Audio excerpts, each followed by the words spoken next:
हाल ही में संघ प्रमुख मोहन भागवत ने देश की आजादी को लेकर एक विवादास्पद बयान दिया था, जिसे लेकर अब नेता प्रतिपक्ष राहुल गांधी ने उन पर निशाना साधा है। कांग्रेस के नए मुख्यालय के उद्घाटन समारोह में राहुल गांधी ने मोहन भागवत के बयान को देशद्रोह बताया और क्या कुछ कहा राहुल ने, आइए देखते हैं इस रिपोर्ट में। हाल ही में आरएसएस प्रमुख मोहन भागवत ने कहा था कि 22 जनवरी को राम मंदिर की प्राण प्रतिष्ठा होने पर देश को असली आजादी मिली थी। भागवत के इस बयान को लेकर काफी आलोचना हो रही है और अब इस बीच कांग्रेस सांसद और नेता प्रतिपक्ष राहुल गांधी ने संघ प्रमुख पर निशाना साधा है।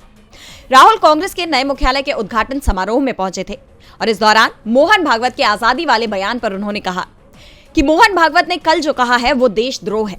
कोई दूसरा देश होता तो मोहन भागवत को देशद्रोह में गिरफ्तार कर केस चलाया जाता। अब समय आ गया है कि हम इस बकवास को सुनना बंद करें, क्योंकि ये लोग सोचते हैं कि वे बस रटते रहेंगे और चिल्लाते रहेंगे।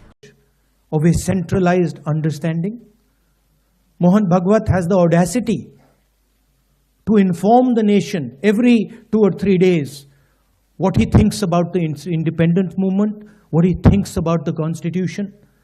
In fact, what he has said yesterday is treason, because it is stating that the constitution is invalid.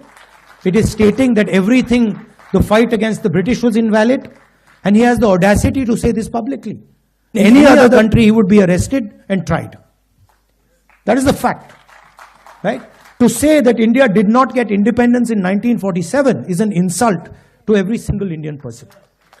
And it's about time we stop listening to this nonsense that these people think they can just keep parroting out and shouting and screaming, right?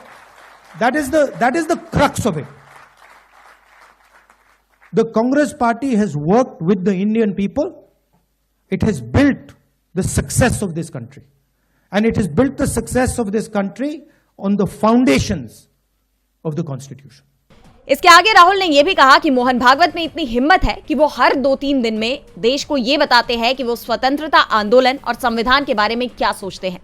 यानी देखा जाए तो कांग्रेस ने मोहन भागवत को उनके बयान पर चौतरफा घेर लिया है। अब संघ की तरफ से इस पर कोई सफाई सामने आती है या नहीं, ये देखना होगा। डीबी लाइव की रिपोर्ट।